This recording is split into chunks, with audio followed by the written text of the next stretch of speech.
Today we're going to be learning Ketubot Daf Yud Chet. We're going to start at the very top of the first line. Just to review for a quick minute, we saw in the previous page that we had, actually going back to the Mishna on Tevav Amud Bet, Rabbi Yoshua, despite his opinions in the previous Mishnayot and the parak before, where he didn't believe certain claims, in this case he believes a claim, and in all sorts of cases like this we're going to see going forward. Modeh Rabbi Yoshua ba'omer lechavero sadeh zo shel avicha hayta ulekach tiyeh imenu shu ne'eman she'hapesh ha'asar hu hapesh she'itil. Very important klal principle that if one basically comes forward, nobody claimed anything against me, I come forward and I say, by the way, this field that I'm sitting on, well, you know what? It was your father's, but I bought it from him.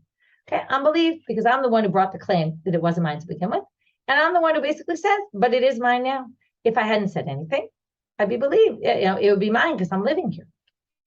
Only if the seifa, okay, we're going to call this the seifa, the second part of this Mishnah, which we're going to refer to in the Gemara as the seifa, says, Im yesh edim shu shel aviv, but if there were witnesses that said it was the father's, then, and hu omer lekach tiyeh imenu, and I said, well, I agree with you, but I bought it from him, then I know ne'eman, because there's witnesses coming against me, and it's just my word against the witnesses. So now the Gemara had suggested yesterday, why don't we suggest that it was his? Why does it have to be shel avicha? It was your father's. Why don't we say it was some direct, I bought it from you? Why wouldn't that have been the same thing? Which we answered, and now we're going to ask another question. Why didn't the Mishnah just say? We're going to have two questions today. Why didn't it say this case, and why didn't it say another case? Why didn't it say the litany? Why didn't it say modeh Rabbi Yoshua be'omer lechavero manet liviti mimcha uprativ lecha shu ne'eman? Why didn't you just say in the Mishnah a better case that's direct connection between the two of us?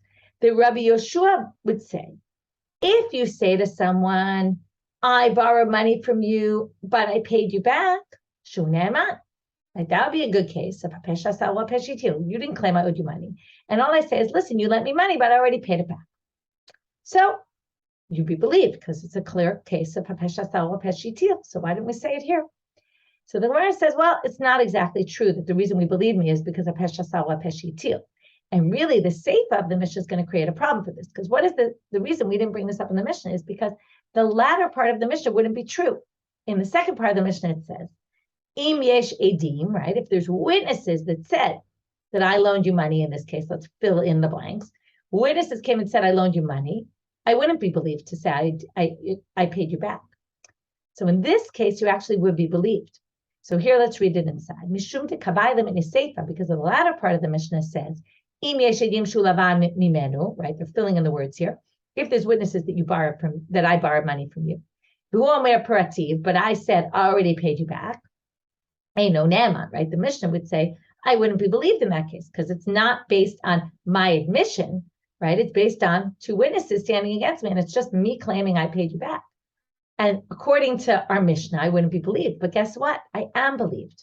How do we know this? It's a known halacha. If you lent me money with witnesses, even though there were witnesses there, I don't need to pay you back with witnesses. Okay? Now, because I don't need to pay you back with witnesses, let's figure it out. If I don't have to pay you back with witnesses, how could witnesses ever come and say you never paid the money back? What, are they watching me 24/7? No. The point is, if I don't have to pay you back with witnesses, that means that I can always be believed to say, I paid you back. So therefore, if that's the case, well, then it wouldn't fit into the Mishnah, because the Mishnah is differentiating between if there were witnesses or if it's all just my own admission. This case, I'd be believed either which way, and therefore it doesn't mention this case. Second question. The litany, why doesn't it say modeh Rabbi Yoshua b'omer lechavero maneh la'avicha biyadi? It's again the case of the father, but instead of saying I bought this land from you, it's saying your father lent me money, right? Or I have money of your father's, maybe he gave me to watch it or whatever it was. And I already paid back part. Okay, in general, we call this modeh b'miktzat. You admit to half a claim. Okay, you admit part of it. Usually, we say you have to swear. In this case, we'd say, no, shehu ne'eman. Okay, he's believed. Now, the question is, why is he believed? Normally, modeh b'miktzat, if you claim I owe you X amount, and I say I only owe you half, well, I actually have to swear before I pay, right? I basically pay back the half, and if I want to get out of the second half, I'd have to take a shvuah. This one is a little different, and we're going to see why. Take us a little while to see the whole picture, so be patient. So first, the Gemara is going to say, so here's a good case where it sounds like it would be, again, right, with the case I gave a modeh mixed out is someone claims I owe you money, and I say I only owe you half. In this case, nobody said anything. I came forward and said, listen, your father gave me some money. I know your father died. You don't know anymore what happened with his step, but I'll tell you. Your father gave me money, and I pay back half. Now, the question is, what's the halacha? We would assume right now I'd be believed, because again, and why didn't they bring this case? So now the Gemara is going to say, well, I'll leave a demand. There's actually a machloket about this, and according to her, you're trying to fit this into the Mishna. And we're going to see it doesn't really fit with either one of them. Because our Mishna, again, sets up a difference between if no one made any claim against me, or if there was a claim with witnesses, right? And that's standing up against. Well, let's see. If it goes like the rabbis, in this case, if I say your father gave me some money and I already gave him back half, and this is the only half left, and I'll pay you the half that I have, that's basically like returning a lost item.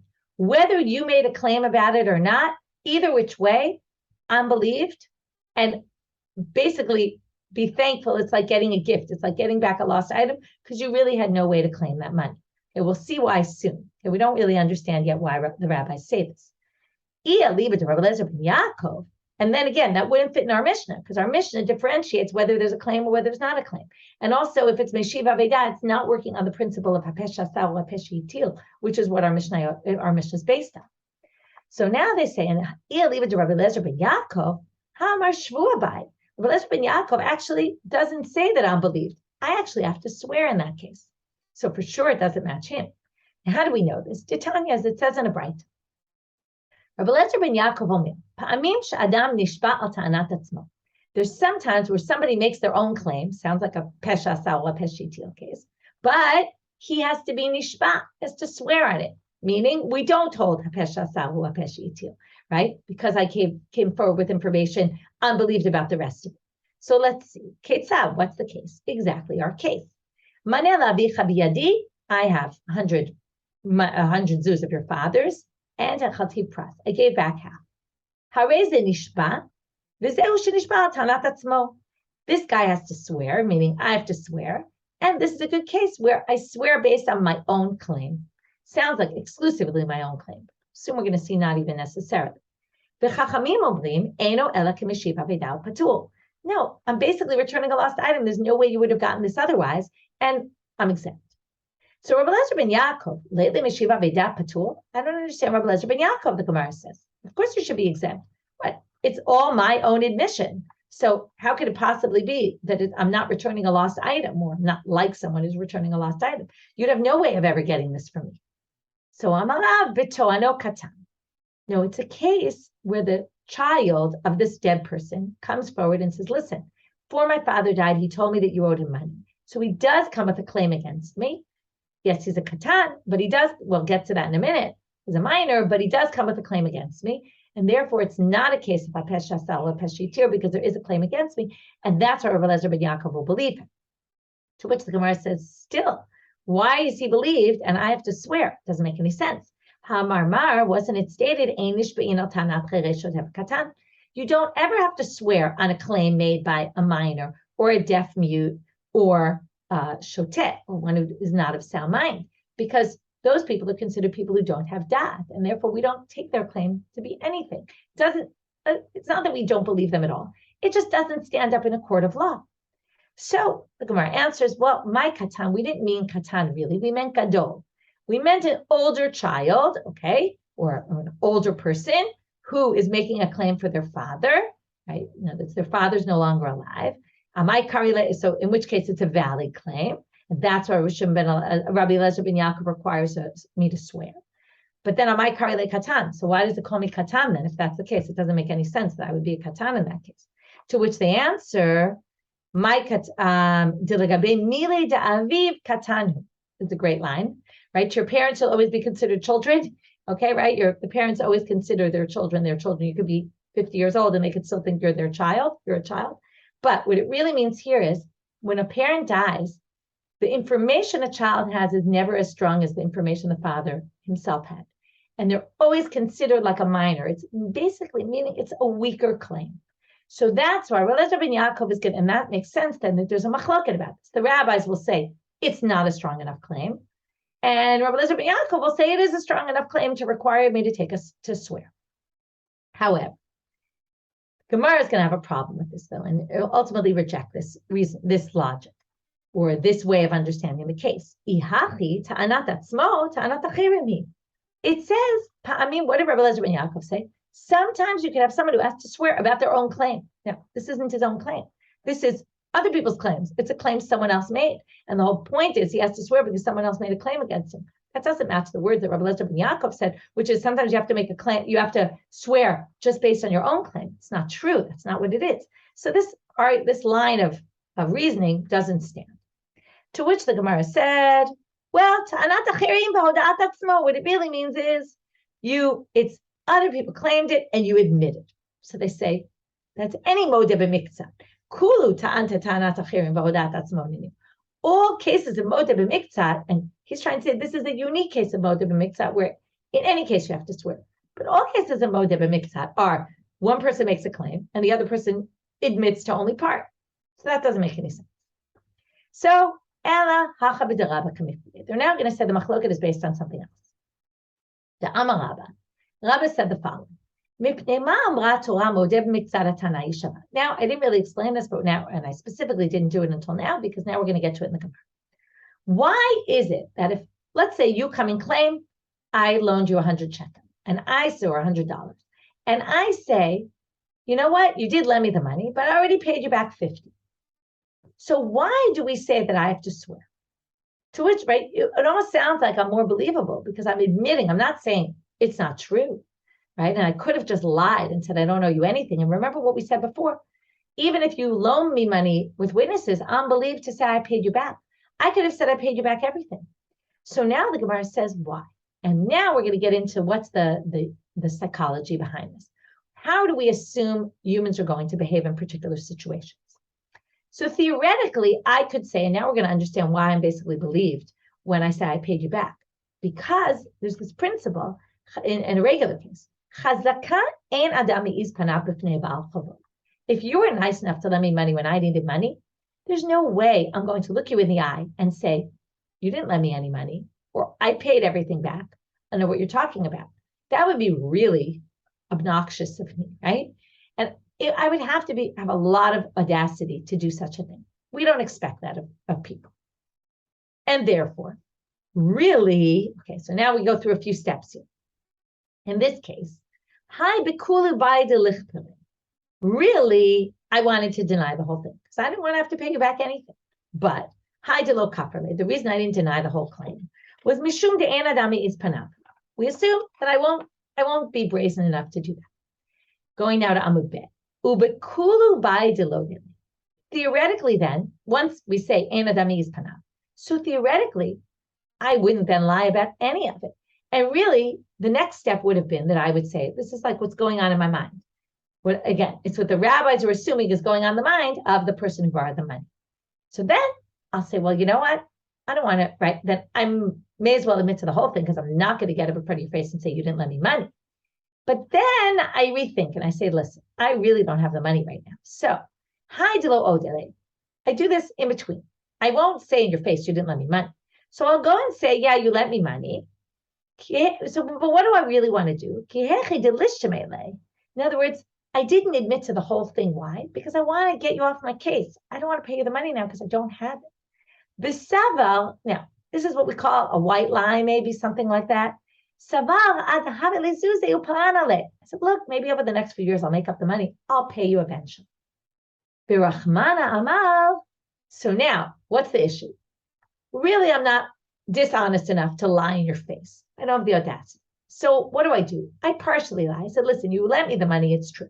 I paid you back part, figuring I'll pay you back the 50. When I get the other 50, I'll come forward and I'll say, oh, you know what? I made a mistake. I didn't really, right? I thought I paid you. I didn't. And I'll just give you the other 50. It's not like I really want to get out of it entirely.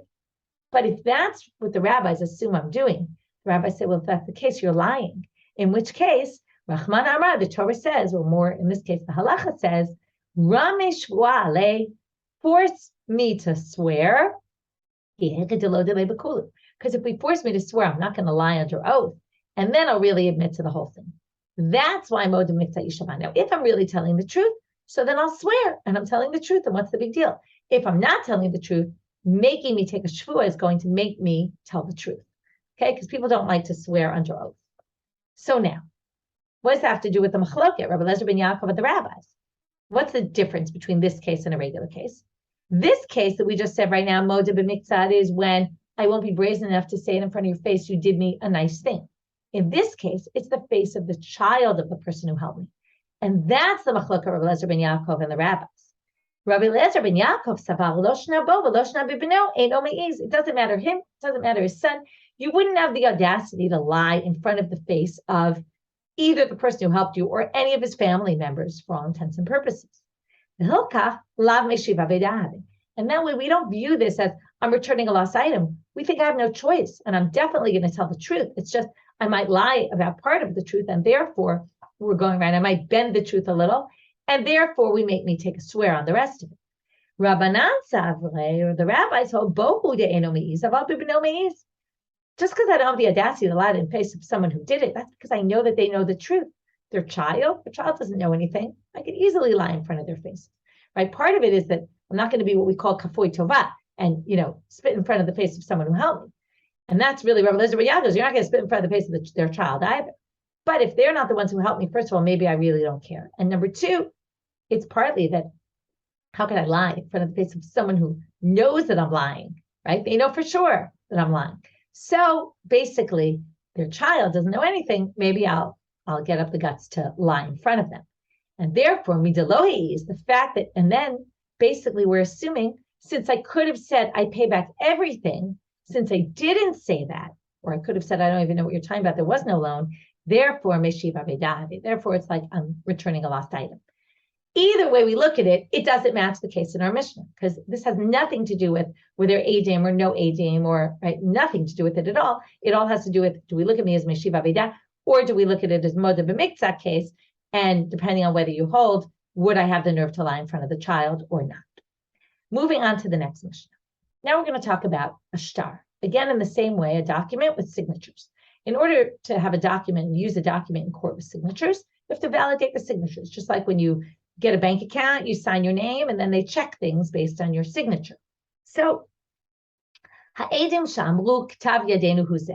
witnesses said, this is our handwriting.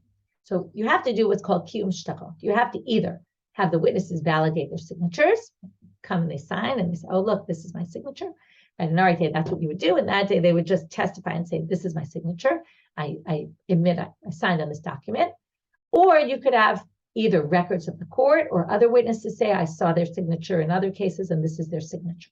Right? Let's say we're not around to validate our own signatures.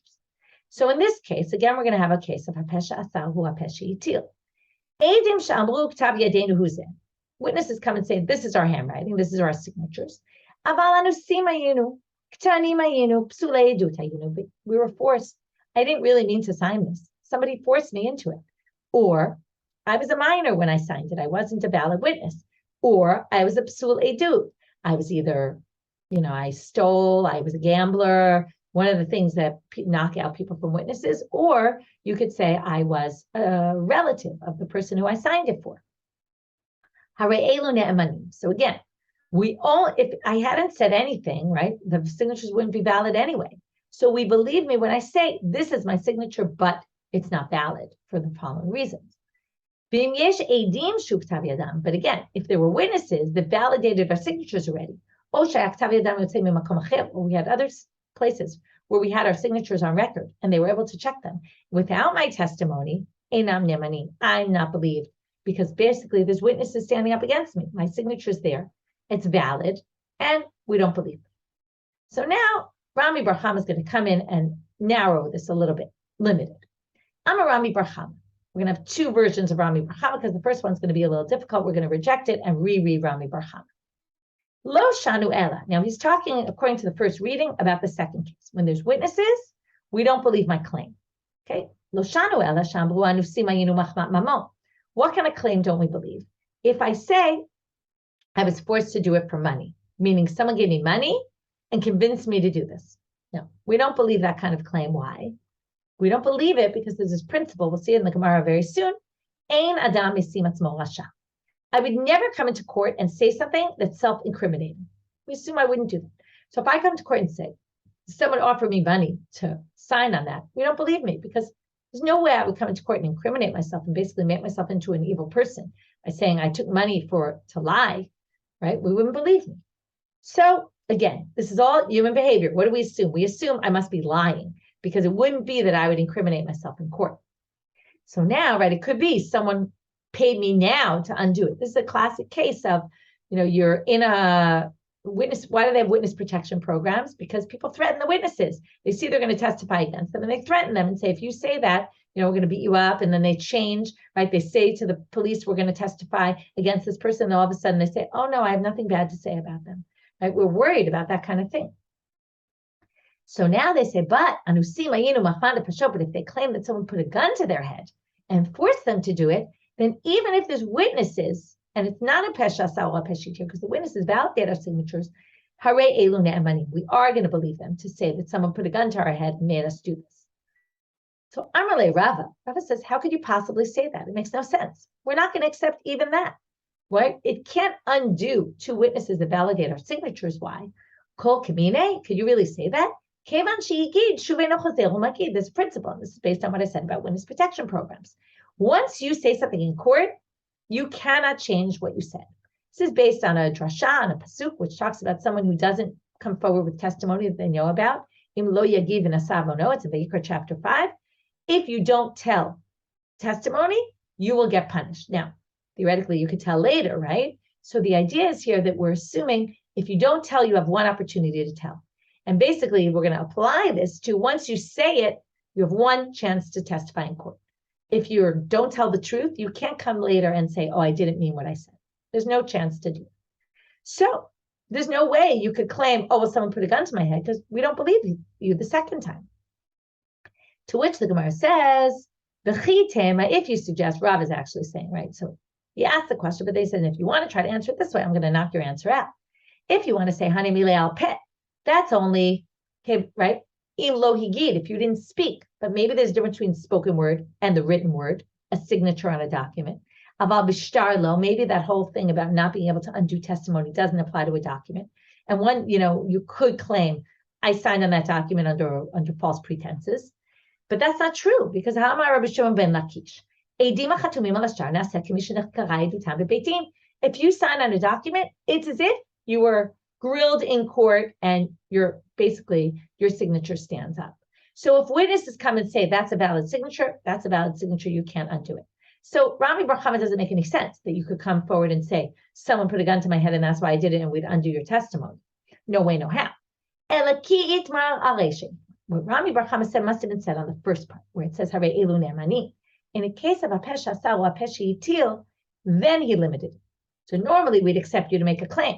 So what claim are we going to accept? We'll only accept your claim. Again, this is when you validate your own signature. Without your validation, we'd have nothing. So if you come forward and say, listen, that is my signature, but someone put a gun to my head. Well, then I'm believed. But